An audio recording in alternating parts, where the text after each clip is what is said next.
Shalom Bapak Ibu dan jemaat yang dikasihi Tuhan. Puji syukur kepada Allah bahwa kita sampai pada ibadah minggu bertepatan dengan Minggu Trinitas, dan kita juga bertepatan dengan bulan pendidikan dan kebangsaan Gereja Kristen Sumatera bagian Selatan. Kita akan bersama-sama merefleksikan kehidupan kita kembali dalam ibadah kepada Tuhan pada minggu ini. Sebelum kita memulai ibadah, mari kita berdoa. Bapa dalam surga, kami mengucap syukur atas penyertaan-Mu dalam kehidupan kami. Kami boleh merasakan semua kehidupan ini dengan penuh sukacita. Pada minggu yang indah ini, kami bersimpuh dalam ibadah kepada-Mu Tuhan. Kami boleh melihat kembali dan merefleksikan kembali kehidupan kami, sehingga kami benar-benar menjadi penyaluran cinta kasih Kristus kepada teman-teman dan masyarakat dimanapun kami berada. Biarlah ibadah pada minggu ini, yang juga bertepatan dengan bulan pendidikan dan kebangsaan, kami boleh menghayati semuanya dalam kasih Kristus. Kami mau serahkan ibadah minggu ini ke dalam tangan-Mu. Biarlah menjadi saluran untuk merefleksikan kehidupan kami seutuhnya. Terima kasih Kristus. Amin. Bapak Ibu yang dikasihi Tuhan, mari kita berdiri. Kita akan memulai ibadah ini dengan menyanyikan Kidung Jemaat nomor 1, Haleluya, Pujilah.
Saudara-saudara yang dikasihi Tuhan Yesus Kristus, marilah kebaktian pada saat ini kita mulai dengan bersama-sama mengungkapkan pengakuan kita bahwa Sumber pertolongan kita adalah Tuhan Allah yang telah menciptakan langit dan bumi, yang setia memelihara perjanjiannya dari sekarang sampai selama-lamanya.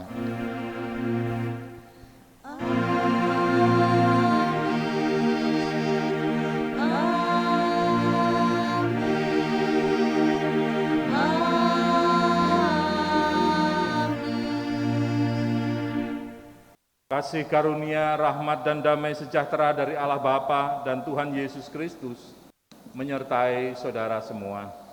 Menyertai saudara juga. Dipersilakan duduk. Bapak Ibu jemaat yang terkasih, mari kita naikkan pujian dari PKJ 154, Setiakah Diriku Padamu.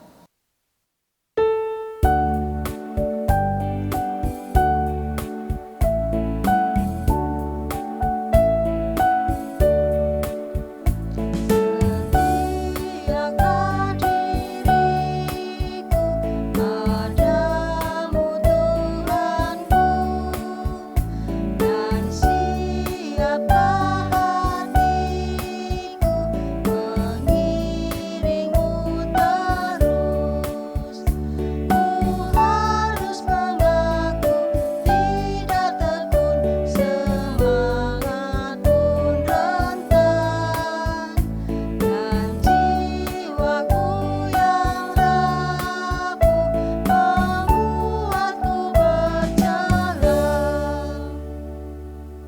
Bapak Ibu jemaat yang dikasihi Tuhan Yesus Kristus, mari bersama-sama kita masuk dalam pernyataan kasih setia Tuhan yang terambil dari Efesus 4 ayat 21 sampai dengan 25 yang berbunyi demikian.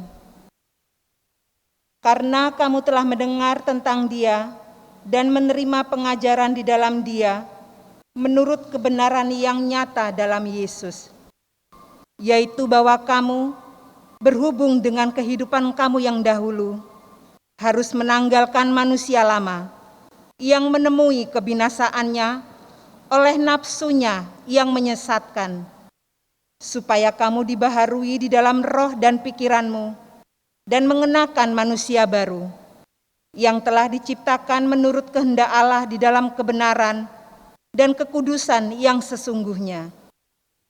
Karena itu, buanglah dusta dan berkatalah benar seorang kepada yang lain, karena kita adalah sesama anggota. Bertolong-tolonganlah menjaga anugerah Allah, demikianlah kita akan memenuhi hukum Kristus. Amin. Kembali kita menaikkan pujian umat dari PKJ 231, di dalam suka, di dalam duka. Bapak Ibu kami undang untuk bangkit berdiri.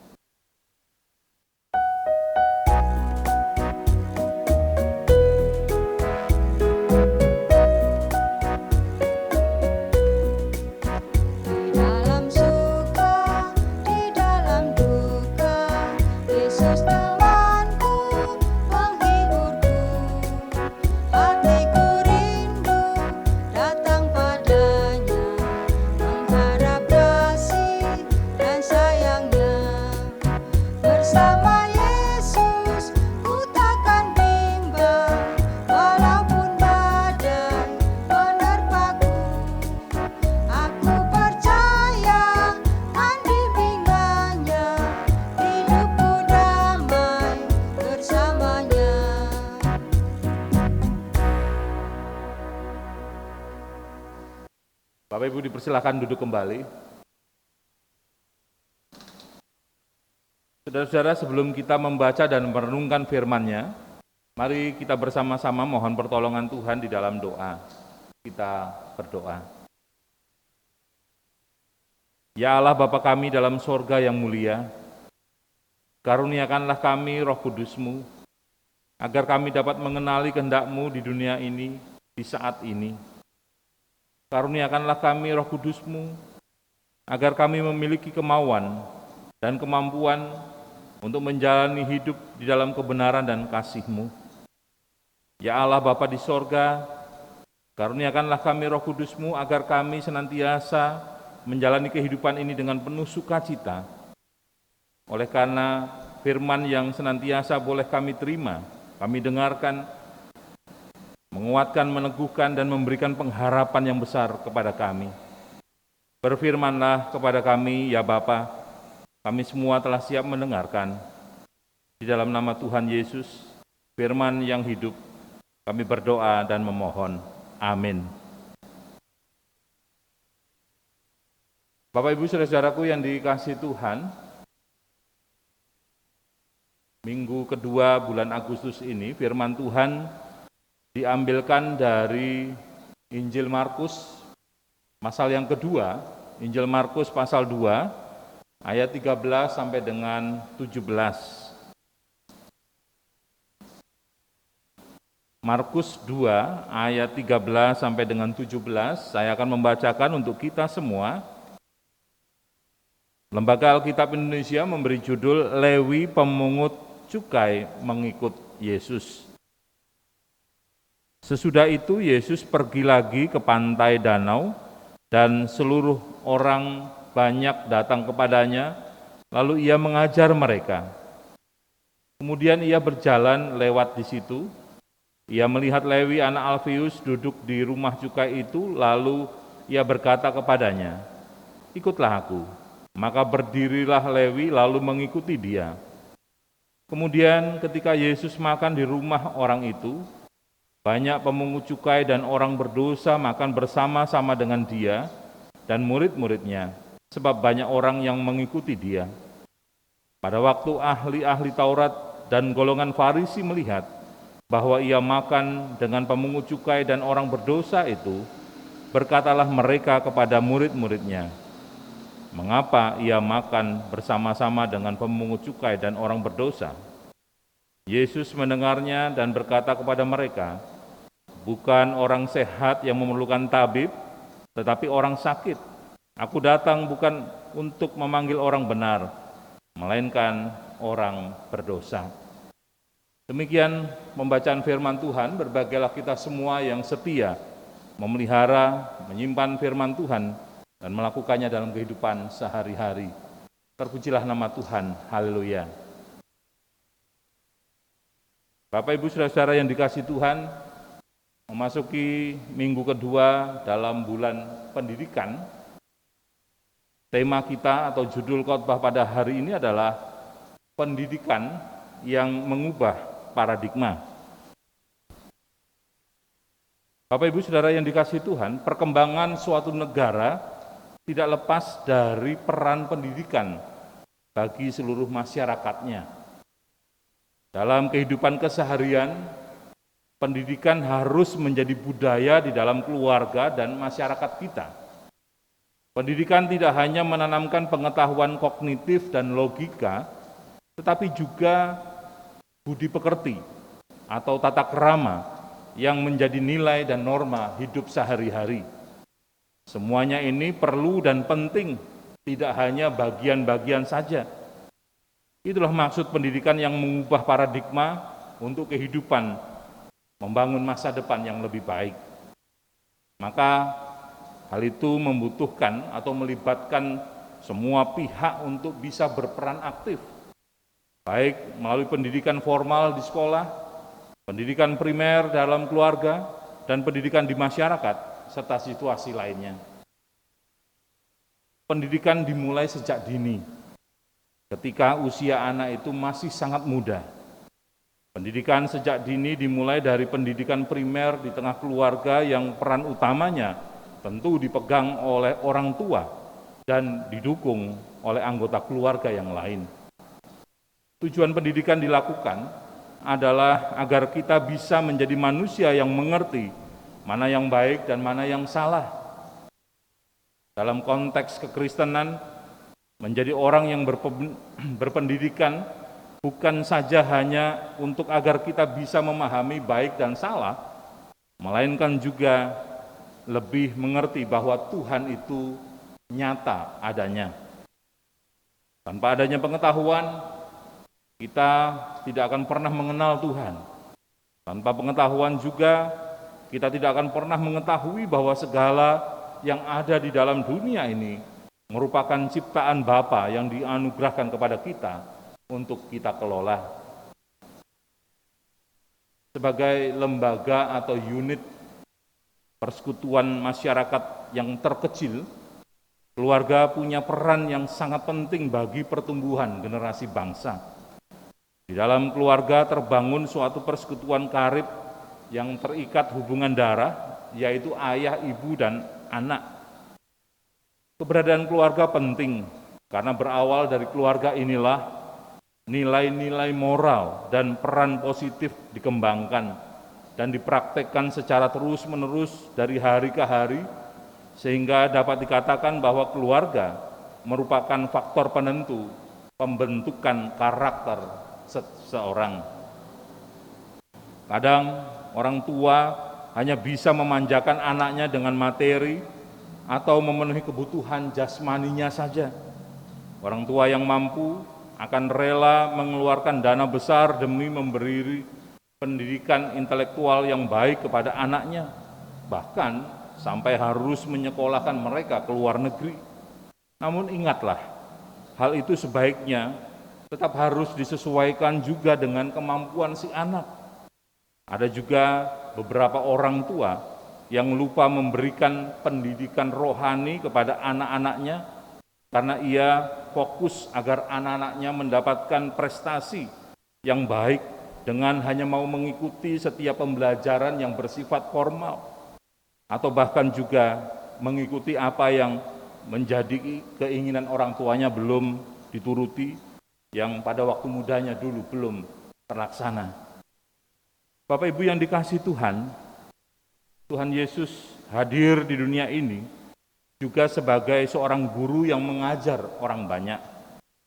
Pengajarannya selalu berhubungan dengan karakter kehidupan manusia, khususnya masalah moral. Yesus sebagai firman yang hidup telah melakukan tugas pendidikan, yaitu ia mengajar banyak orang dengan firman dan kuasanya, dengan otoritas yang dimilikinya.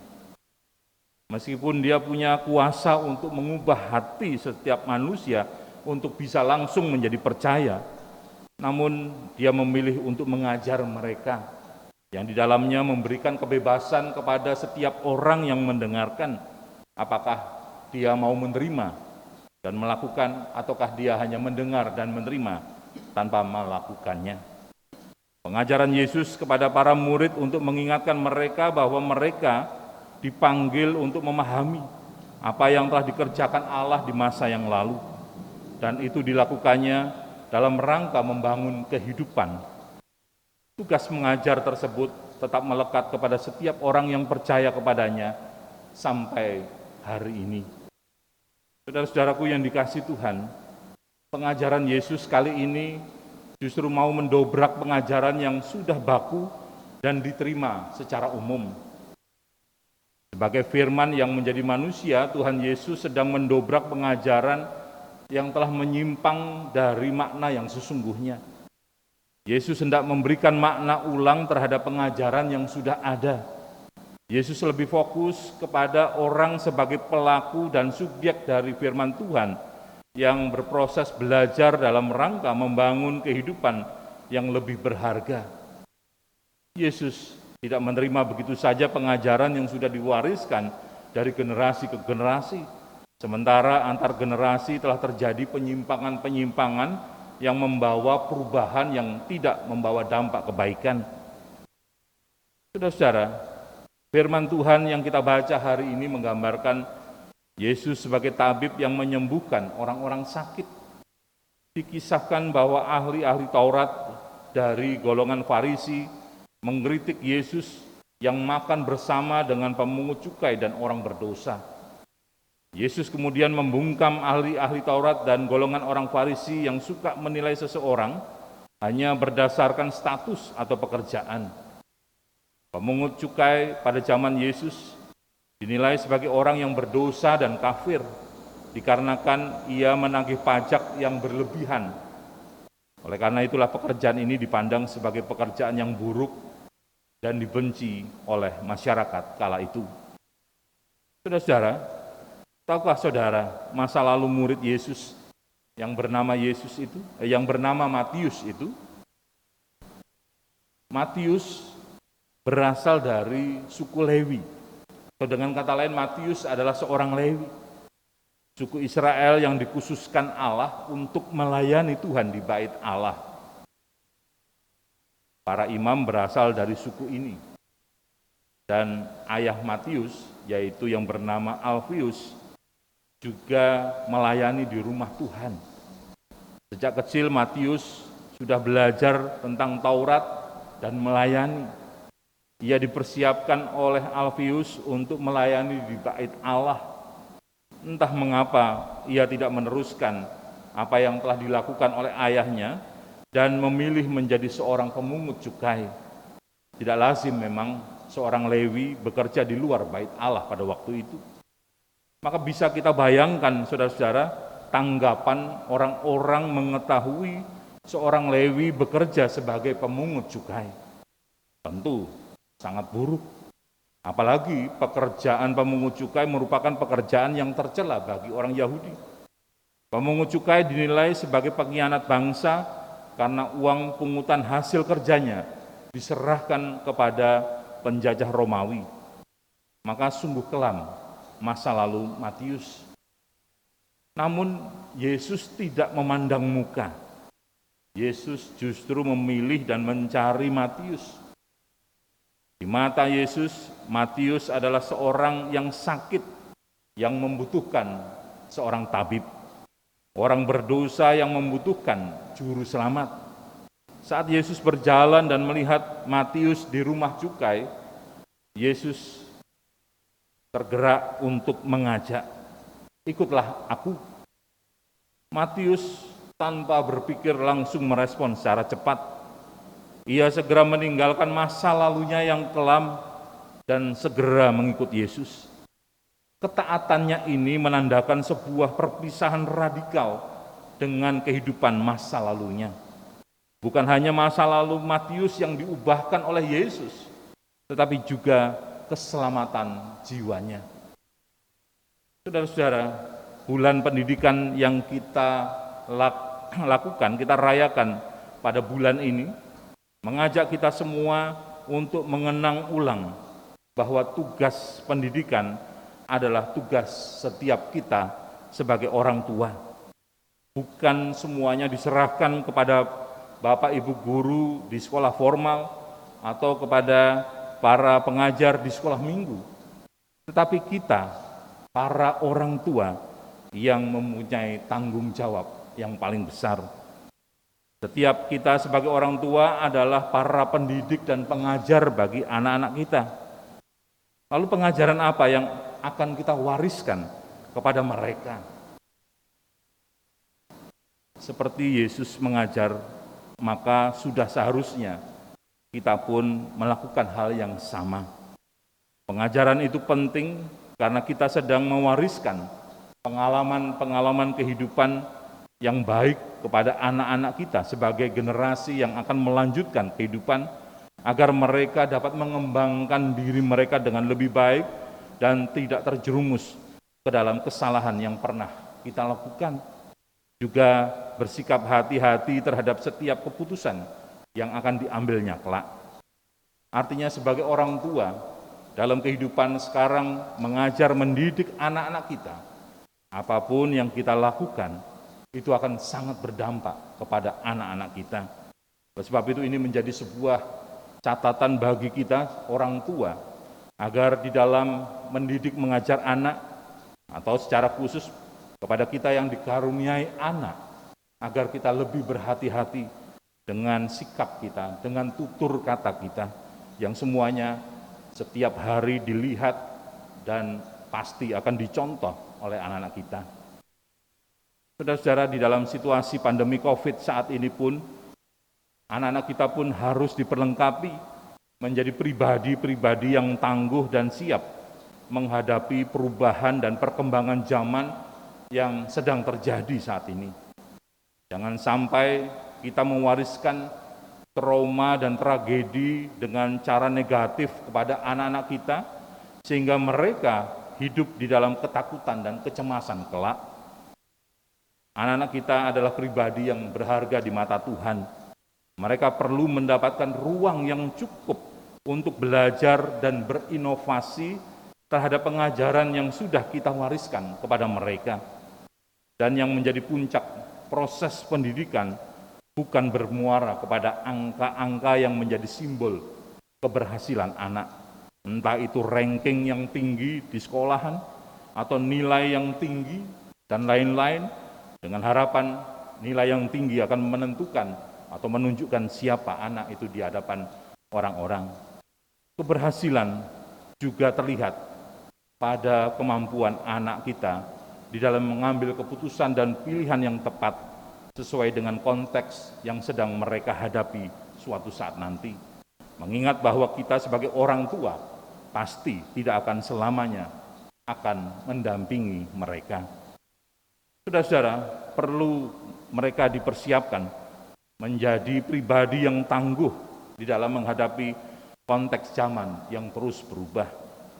Maka izinkanlah mereka untuk mengembangkan kreativitas dalam bentuk apapun untuk membangun sebuah inovasi berpikir bagi anak-anak kita. Maka dalam membentuk paradigma baru kehidupan bagi anak-anak kita dibutuhkan kesabaran. Apa yang mereka pikirkan saat ini mungkin masih mengikuti apa yang menjadi pikiran kita. Namun, suatu saat apa yang mereka pikirkan akan melampaui pikiran kita pada saat ini. Mereka hadir dalam zaman yang berbeda dengan zaman kita dulu ketika kita masih seusia mereka. Kita harus rela menghadapi segala kemungkinan resiko yang mungkin akan terjadi. Paradigma baru akan terbentuk ketika kita memberikan ruang yang cukup bagi kreativitas anak-anak kita. Hindarkanlah dari memberi cap buruk kepada mereka ketika terlihat seolah mereka tidak mampu melakukan sesuatu. Entah dengan kata-kata yang menyakitkan, dasar anak goblok, anak nggak punya otak dan sebagainya, yang sebetulnya itu menunjukkan siapa orang tuanya yang menghadirkannya. Itu sebabnya perlu kesabaran, kelemah lembutan. Mungkin itulah ekspresi dari kehidupan anak-anak yang berbeda zaman dengan kita. Saatnya bagi kita semua orang tua untuk berbenah diri. Ada saatnya memberikan kepercayaan penuh kepada anak-anak kita untuk bisa memilih dan mengambil keputusan. Yakin dan percayalah, selama dilakukan dalam ketulusan dan kebenaran, maka Tuhan pasti akan menuntun anak-anak kita melakukan sesuatu yang baik. Bapak, Ibu, saudara-saudaraku yang dikasihi Tuhan, hal-hal tersebut di atas adalah sesuatu yang sangat mendasar di dalam membentuk karakter anak, membangun sebuah paradigma yang baru. Kekristenan bukan soal agama, tetapi lebih pada soal karakter dan gaya hidup yang berpusat kepada Yesus Kristus dan karya Allah di dalamnya. Sebagai umatnya, kita harus terus belajar dari Alkitab, dari persekutuan, serta refleksi atas kehidupan nyata di sekitar kita, dan juga dari peristiwa global yang terjadi di sekeliling kita. Refleksi yang sangat luas diperlukan mengingat perkembangan zaman membuat situasi lokal dan global akan berbaur dan bercampur dengan sendirinya. Semuanya ini perlu disikapi dengan menghidupkan kembali firman Tuhan melalui persekutuan di dalam kehidupan keluarga, agar anak-anak kita bukan hanya menjadi kebanggaan karena kepintaran, karena prestasinya, tetapi juga anak-anak kita yang berani mengambil keputusan untuk hidup takut akan Tuhan. Karena hidup yang takut akan Tuhan itulah yang akan menuntun mereka untuk menggapai kesuksesan seperti yang dijanjikan oleh Tuhan sendiri. Sumber pendidikan adalah firman Allah, Alkitab. Maka biasakanlah anak-anak kita juga untuk membaca dan merenungkannya. Dan semua itu dilakukan di dalam kesediaan orang tua, mengajak anak, melibatkan anak, membaca firman Tuhan yang akan menjadi dasar hidup mereka. Sehingga pada akhirnya pembinaan tentang pendidikan karakter iman kepada anak-anak mereka akan berjalan dengan baik. Tuhan menolong kita semua. Amin. Mari kita bersama bersaat teduh.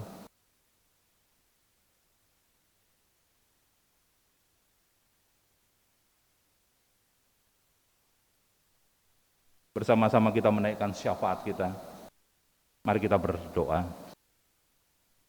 Bapa di dalam sorga yang mulia, Bapa yang kami sembah, kami muliakan di dalam nama Tuhan Yesus Kristus, Juru Selamat kami yang hidup.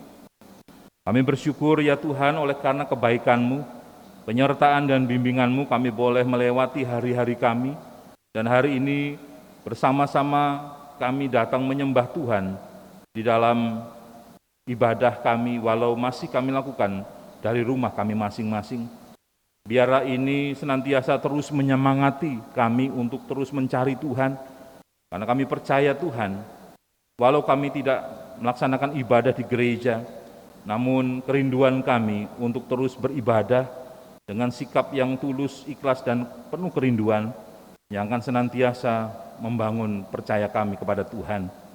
Maka terimalah ibadah ini Tuhan sebagai ungkapan syukur kami, Dan biarlah melalui firman yang sudah kami terima, Engkau senantiasa mengingatkan kepada kami, terkhusus kami sebagai orang tua yang memiliki tanggung jawab untuk mendidik, mengajarkan karakter yang baik kepada anak, yaitu karakter Kristus. Biarlah itu kami mulai dengan kesediaan kami, ketulusan kami sebagai orang tua untuk mengubah segala karakter yang buruk agar sesuai dengan kehendak Tuhan, mengikuti apa yang menjadi rancangan Tuhan, dan mengajarkan hal itu kepada anak-anak kami. Terima kasih Bapa, melalui bulan keluarga yang kami rayakan pada bulan Agustus ini, mampukan kami untuk terus berefleksi tentang kehidupan pendidikan yang kami lakukan. Tuhan, mampukan kami agar pendidikan di tengah-tengah keluarga ini akan senantiasa boleh berjalan. Kami berdoa menyerahkan seluruh kehidupan jemaat Tuhan ke dalam tangan kuasa-Mu. Mampukan kami Tuhan untuk terus mendidik anak-anak kami berjalan di dalam terang kasih Tuhan. Kami berdoa untuk setiap pergumulan, persoalan yang dihadapi oleh jemaat-Mu, terkhusus di dalam situasi pandemi saat ini, di mana banyak saudara-saudara kami yang mengalami kesedihan, kedukaan, kehancuran hati perasaan mereka, oleh karena mereka harus berpisah dengan orang yang mereka kasihi. Ya Tuhan, kiranya Engkau berkenan menghibur, menguatkan mereka, dan memberikan jamahan kuasa-Mu, agar mereka juga senantiasa boleh merasakan ketenangan di tengah situasi yang sulit, sehingga mereka tetap mampu bersyukur kepada Tuhan.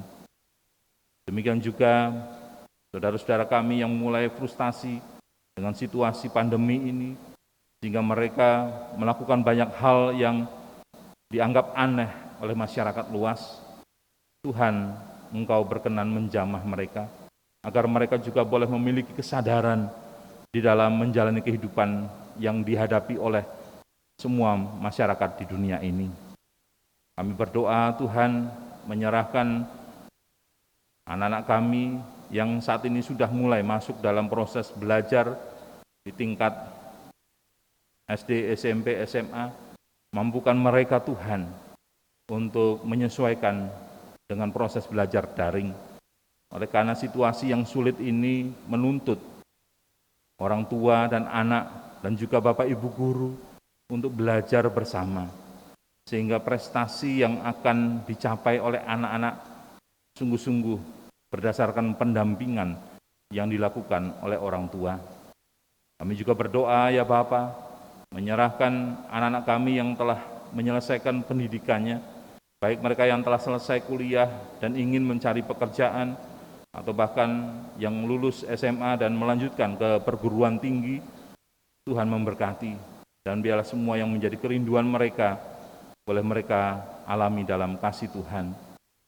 Bapa di surga, kami juga berdoa menyerahkan segala upaya yang dilakukan oleh para medis, baik dokter dan perawat, yang berjuang untuk memberikan pertolongan kepada saudara-saudara kami yang terpapar COVID-19.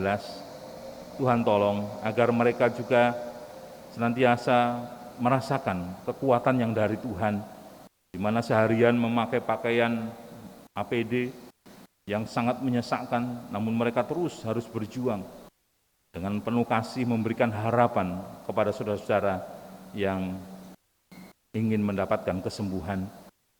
Kami juga berdoa bagi saudara-saudara kami yang masih melakukan isolasi mandiri di rumah maupun di rumah sakit ataupun di tempat-tempat yang telah dipersiapkan.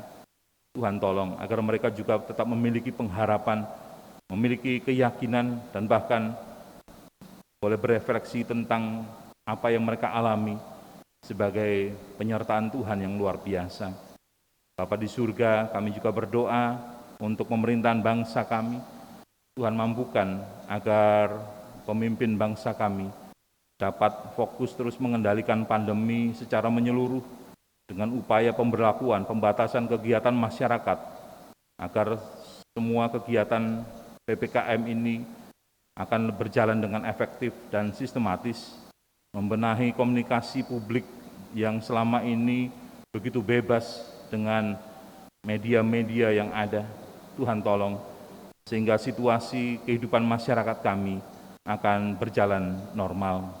Kami berdoa bagi masyarakat yang terdampak oleh karena pandemi ini, baik secara ekonomi, kehidupan mereka, Tuhan tolong agar mereka juga tetap memiliki pengharapan dan Tuhan menggerakkan orang-orang yang Tuhan berkati untuk bersedia berbagi, sehingga semuanya boleh saling melengkapi dan firman Tuhan menjadi nyata. Kelebihan mereka akan mencukupi kekurangan mereka, dan kekurangan mereka akan mencukupi kelebihan mereka. Terima kasih Bapa, kami juga berdoa bagi jemaat Tuhan yang terus memiliki kerinduan dan kesetiaan mencari Tuhan, walau aktivitas gereja dihentikan oleh karena pandemi ini dan mengikuti kebaktian secara online. Kiranya setiap jemaat-Mu senantiasa memiliki pengharapan yang besar dan keyakinan bahwa walaupun kebaktian secara online, namun iman percaya mereka terus berkobar-kobar merindukan Tuhan. Ya Tuhan, kami berdoa menyerahkan pemimpin bangsa kami, Bapak Presiden, dengan segala upaya mereka, Tuhan mampukan agar upaya-upaya yang dilakukan dalam rangka menekan laju perkembangan virus ini boleh segera terjadi, dan kami rindu untuk menikmati kehidupan yang sejahtera. Terima kasih Bapa di surga. Kami juga berdoa untuk bulan Agustus, di mana masyarakat kami merayakannya sebagai bulan kemerdekaan bagi bangsa kami. Biarlah di tengah situasi pandemi ini kami terus boleh berefleksi kemerdekaan bangsa yang telah Tuhan berikan, juga mengingatkan kami akan kemerdekaan iman yang telah Tuhan nyatakan melalui jamahan-Mu. Dan biarlah ini semakin meneguhkan kami untuk senantiasa percaya bahwa Tuhanlah yang senantiasa memberikan kami kelepasan. Terima kasih Bapa di surga, banyak hal yang hendak kami ungkapkan, namun dalam segala keterbatasan kami menyadari banyak hal yang juga belum bisa kami ungkapkan kepadamu. Inilah doa dan kerinduan kami Tuhan, yang semuanya kami naikkan kepada Bapa di surga, melalui perantaraan Sang Putra Tuhan Yesus Kristus, yang oleh kuasa Roh Kudus menuntun kami untuk kami bersama-sama boleh berdoa. Bapa kami yang ada di surga, dikuduskanlah nama-Mu, datanglah kerajaan-Mu, jadilah kehendak-Mu di bumi seperti di surga. Berikanlah kami pada hari ini makanan kami yang secukupnya, dan ampunilah kami akan kesalahan kami, seperti kami juga mengampuni orang yang bersalah pada kami. Dan janganlah membawa kami ke dalam pencobaan, tapi lepaskanlah kami dari yang jahat, karena Engkau yang punya kerajaan dan kuasa dan kemuliaan sampai selama-lamanya. Amin.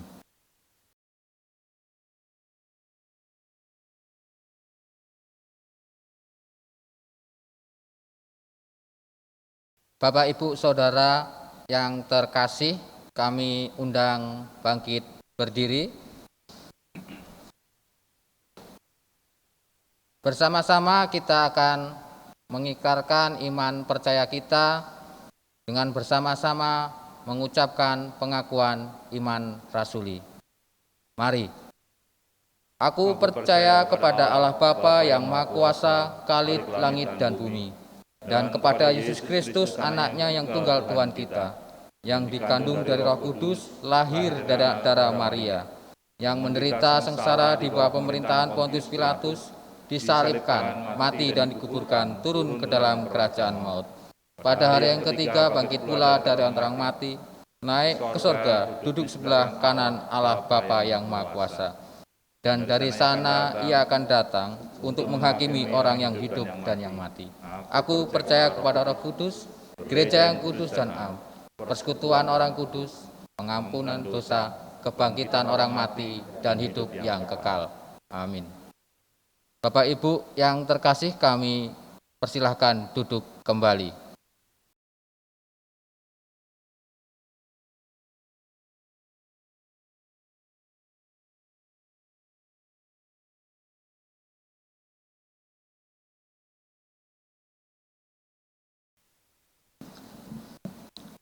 Jemaat yang dikasihi Tuhan Yesus, diberi waktu bagi kita untuk bersama-sama menghimpun persembahan yang sudah kita persiapkan. Dan firman Tuhan yang menjadi dasar persembahan diambil dari kitab Roma pasal yang 12 ayat yang pertama. Karena itu saudara-saudara, demi kemurahan Allah, aku menasihatkan kamu supaya kamu mempersembahkan tubuhmu sebagai persembahan yang hidup, yang kudus, dan yang berkenan kepada Allah. Itu adalah ibadahmu yang sejati. Amin. Kita menghimpun persembahan dan bersama memuji Tuhan dari PKJ 264, apalah arti ibadahmu.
Jemaat kami undang untuk bangkit berdiri.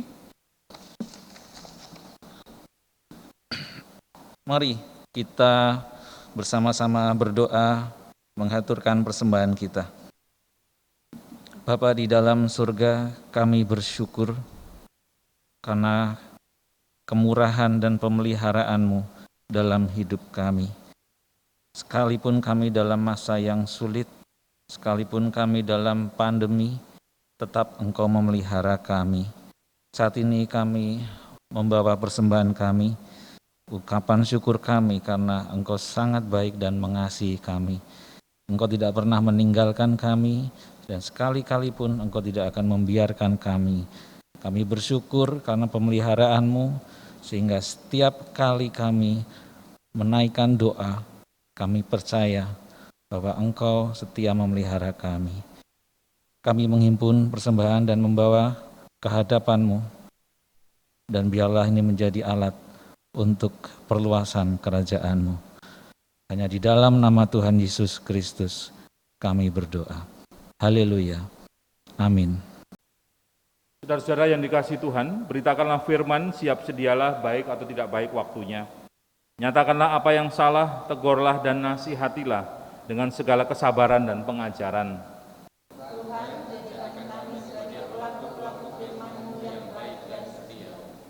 Sekarang arahkanlah hati dan pikiranmu kepada Tuhan dan terimalah berkat Tuhan. Tuhan memberkati saudara dan melindungi saudara. Tuhan menyinari saudara dengan wajah-Nya dan memberi saudara kasih karunia. Tuhan menghadapkan wajah-Nya kepada saudara dan memberi saudara-saudara damai sejahtera dari sekarang sampai selama-lamanya, dalam nama Allah Bapa, Putra, dan Roh Kudus. Amin.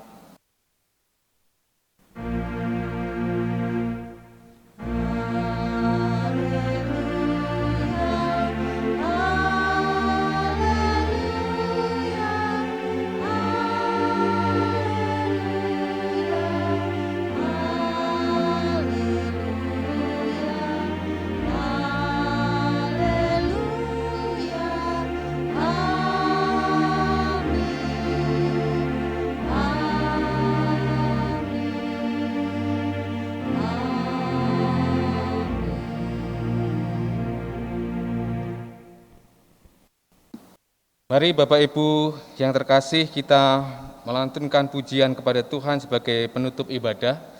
Dari pelengkap Kidung Jemaat 241, tak kutaukan hari esok.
Bapak Ibu dipersilahkan duduk. Puji syukur kepada Allah bahwa kita sudah melaksanakan ibadah ini dengan baik dan lancar. Dengan segala kerendahan hati, marilah kita menyerahkan hati kita untuk bisa memaknai firman yang sudah disampaikan oleh Pendeta Yohanes Fajar Handoyo.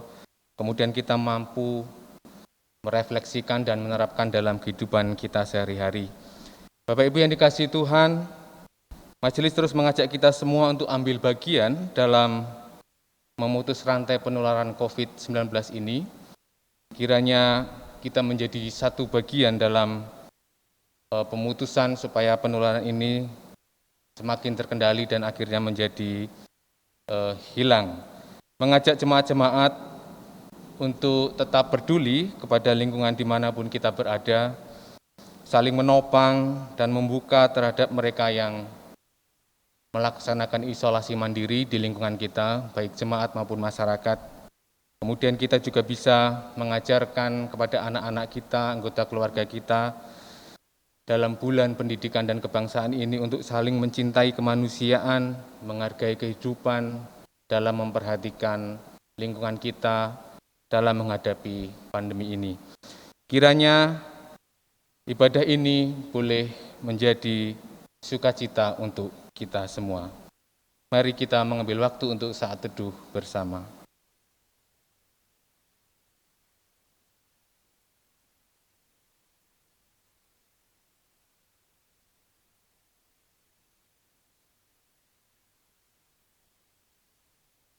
Syukur kepadamu ya Allah, atas kehidupan kami yang boleh kami lalui. Kami mau serahkan kehidupan kami dengan segenap kerendahan hati kepadamu, sehingga kami boleh memancarkan cinta kasih-Mu dimanapun kami berada. Engkau berkati gereja-Mu di sini Tuhan, jika kami mampu melaksanakan kehendak-Mu dalam kehidupan bergereja di sini. Kami mau serahkan kehidupan kami ke dalam tangan-Mu. Terima kasih Kristus, kami berserah. Amin.